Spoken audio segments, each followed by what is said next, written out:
Grandir. Elle atteint un niveau plus elle manque parce qu'elle lance des branches pour toutes les directions. Elle perd la discipline. Et la vie chrétienne, mon peuple, est un exercice constant de la discipline. Je discipline ce que je dis, je discipline ce que j'entends, je discipline ce que je vois, je discipline ce que je lis, je discipline mon attitude, je discipline ma spiritualité. Tout passe par le tamis de la discipline. Si nous en faisons trop, nous paierons le prix de l'exagération. Si nous le faisons moins, nous payons le prix de faire moins. Tout est une recherche d'équilibre. Et l'élagage n'a d'autre objectif que de nous mettre dans l'emprunt de l'équilibre. Et c'est ce que nous voulons. Car nous, sans exception, devons vivre les processus des soins de Dieu, qui se composent de l'autorisation, mais aussi dans le déni. J'ai un doute, Père. Tout au long de notre vie, nous rencontrons souvent des gens qui, de notre nature humaine, ne peuvent pas l'aimer. Je veux savoir quelle est la bonne attitude que nous devrions adopter. Faites semblant que nous aimons ces gens et à certaines opportunités, que nous leur avons fait le mal ou les ignorer comme s'ils n'avaient jamais existé dans nos vies. Merci. Ma fille et non plus, non? Pour l'amour de Dieu. Faites le mal sans qu'elle se rende compte que vous faites mal, non? Nous devons d'abord identifier ce qui suit, cette vie, l'approche. Elle se produit à partir de 2 règles. Quand je trouve une personne, quand je suis visité par une personne, même si c'est par un email, un mot ou une lettre, vous aurez une réaction naturelle. De sympathie ou d'aversion. Qu'est-ce que c'est? Qu'est-ce que l'aversion? Lorsque vous vous rendez compte qu'il n'y a pas de lien naturel entre vous et cette personne. Pourquoi avons-nous de la sympathie pour certaines personnes et n'avons-nous pas pour d'autres? C'est un mystère, ma fille. Nous ne savons pas comment identifier cela. C'est sensoriel. Je ne sais pas. Me dépasse. Je trouve des gens que j'aime, que je veux aborder et me passer sur d'autres personnes qui ne le font pas. Cela fait partie de la vie. Au point de vue humain, ils sont nés de cette façon. Nous faisons l'option.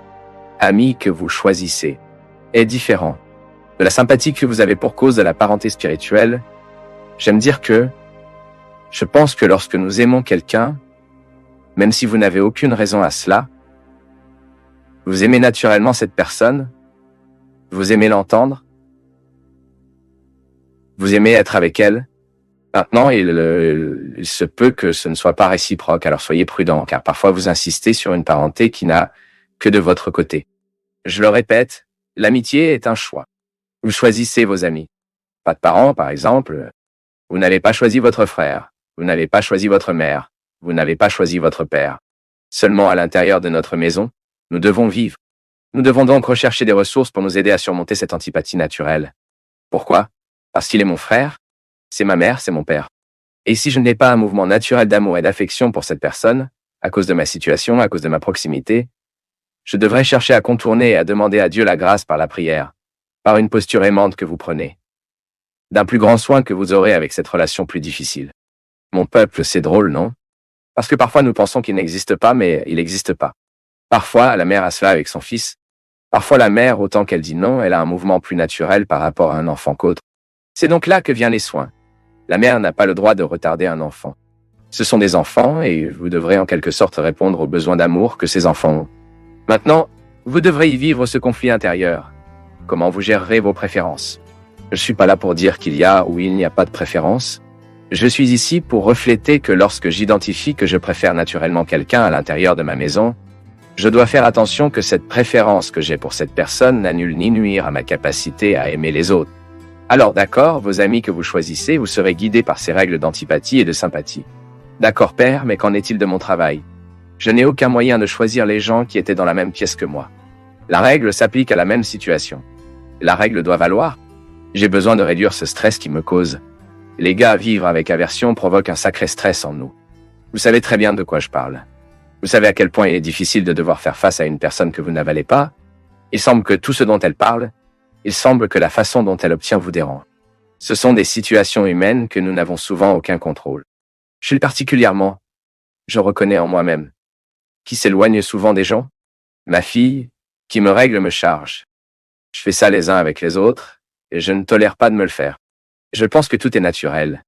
Je suis facturé d'une obligation que j'ai, c'est bien.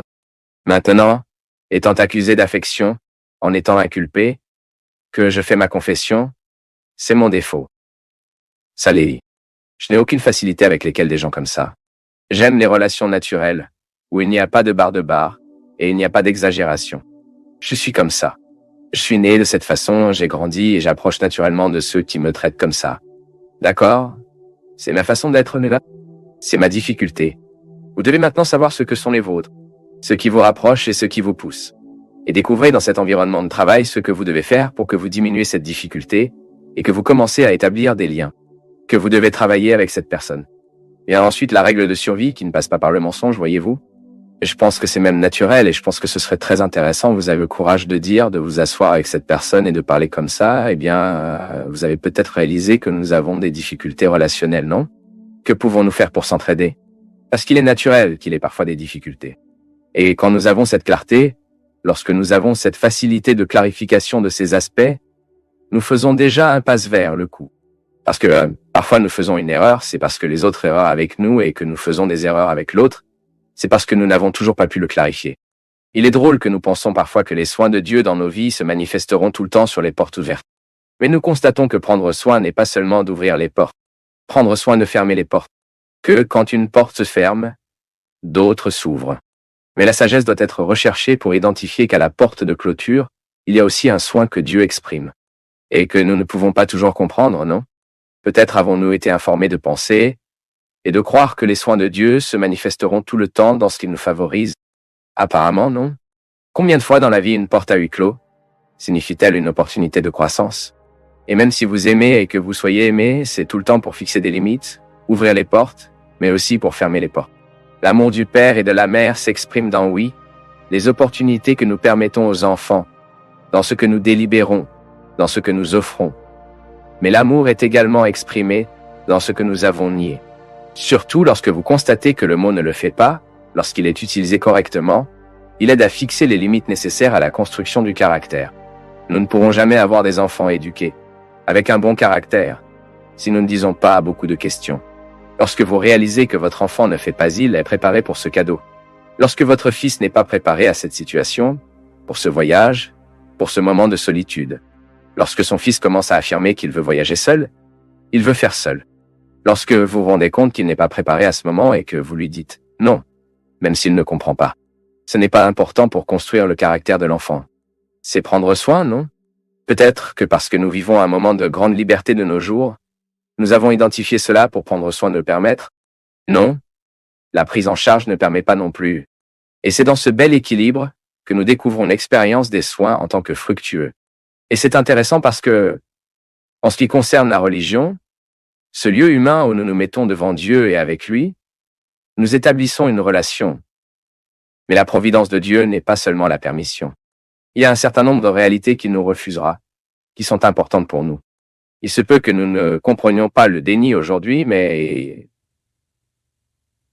quand après un certain temps vous analysez, c'est vrai, ça ne m'est pas arrivé, ce n'était pas possible comme je le voulais, mais c'était important. Cette règle, mon peuple est dans les jardins, quand vous voyez un arbre très luxuriant, tous beaux, et soudain le jardinier va avec ses ciseaux et élagage cet arbre. Apparemment, nous pensons qu'une absurde. Comment un si bel arbre est-il taillé? Comment pouvons-nous comprendre que l'arbre de cet arbre est brisé par des ciseaux et apparemment, il semble avoir perdu tout ce qu'elle avait? Mais voici la sagesse du jardinier. Il sait que si l'arbre n'est pas taillé, il commence à définir, car il n'aura pas de discipline dans sa façon de grandir. Les ciseaux, ils disciplinent l'arbre pour qu'il pousse de la bonne manière. Il est très beau de comprendre cette logique des jardins et de l'appliquer dans nos vies. Lorsque nous souffrons d'élagage, c'est tellement blessé, non? Parce que vous êtes habitué à être voyant, vous avez l'habitude d'être génial. Et soudain, une réalité vient vous tailler. Et vous ne comprenez pas cela, c'est comme nous sommes corrigés. Lorsqu'un mot de correction atteint nos cœurs, la première réaction que nous avons généralement est le déni de cette correction. Nous pensons que la personne qui nous corrige agit avec le mal. Nous risquons de penser que la correction est une méchanceté de l'autre. Mais non, ce n'est pas toujours une méchanceté. C'est possible. Il peut y avoir des gens malveillants qui veulent vous tailler. Pas parce que vous avez besoin d'élagage. C'est parce que votre travail, votre succès vous dérange. Mais lorsque cette correction vient d'une personne qui a l'autorité affective de l'amour, je dis toujours cela. Mon peuple, écoutez ceux qui vous aiment. Si le mot que vous aimez est directement lié à la responsabilité de faire, vous grandissez. Il est important d'entendre ce qu'il a à dire. Parce que c'est la parole de l'élagage, c'est le mot de réorientation, c'est la parole de soin, c'est un mot qui s'occupe de nous. Lorsque vous avez vécu dans votre vie, quelqu'un vous aime, et elle a indiqué ses manières plus difficiles. Ils étaient des moyens d'élagage, ils étaient des moyens de renoncement, et vous l'avez utilisé, même si vous savez que ce ne serait pas facile. Quand j'ai fait la faculté de théologie, le père Joe Zino m'a dit un jour comme ça, je commençais le cours. Et je n'aimais pas beaucoup la théologie, parce que j'avais été amoureux du cours de philosophie. Et dans ma première année de théologie 1, j'ai le coup de l'aimer. Puis je suis tombé amoureux aussi et j'ai même aimé plus que la philosophie. Et je me souviens que dans l'une de ces conversations que j'ai eues avec lui, il m'a dit comme ça, Fabio, tu as l'habitude de faire ce que tu aimes. Commencez à expérimenter votre vie pour faire des choses difficiles pour vous, ce qui ne fait pas beaucoup de plaisir. Par exemple, vous avez maintenant une théologie avant vous. Commencez à rechercher les voies de théologie, même face aux difficultés qu'il vous offre. Vous n'aimez pas ça, vous préférez la philosophie, mais faites un point. Faites en sorte que la recherche de connaissances théologiques avec toute la force de vos connaissances, votre intelligence et votre affection veulent la théologie. Parce que lorsque nous faisons quelque chose que nous n'aimons pas, c'est une opportunité précieuse de grandir. Parce que faire ce que vous savez déjà ne vous fera pas grandir beaucoup. Je sais déjà comment le faire et que je le répète. Maintenant, lorsque vous êtes placé dans une situation défavorable, lorsque vous êtes placé dans une situation contraire, votre cerveau, votre émotion doit réagir d'une manière que vous évoluez, vous avancez en tant que personne. Et puis il a donné un très bel exemple. Ayez en vous toujours le courage de rechercher vos réservations, vos réserves d'amour, car vous devrez les utiliser dès que vous êtes bouleversé, alors que cela ne vous est pas très favorable. Vous connaissez mon peuple. Après cette conversation avec le père Johan Zino, il est donc devenu plus clair avant moi. Surtout parce que j'ai une vie très bien remplie. Et je vous avoue que je n'aime pas ça. Je préférerais beaucoup plus pour avoir une vie tranquille. Une routine. Lorsque j'exerce la fatigue excessive de ma mission, je me souviens toujours de la parole de ce prêtre. Quand j'arrive dans un endroit, je n'aime pas parce que ce n'est pas partout où nous allons que nous aimons être, ou rechercher les réservations, c'est-à-dire lorsque vous grandissez. Nous sommes mécontents lorsque nous n'avons pas d'élagage, vous savez, parce que vous êtes juste l'arbre qui a grandi, et elle s'arrête.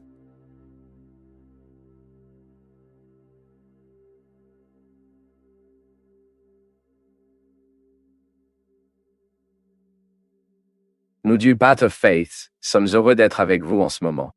Partagez vos perceptions sur le sujet d'aujourd'hui dans les commentaires, montrez votre soutien en aimant la vidéo et partagez-la avec vos amis. Abonnez-vous à la chaîne pour rester connecté avec nous et ne pas manquer nos nouvelles vidéos.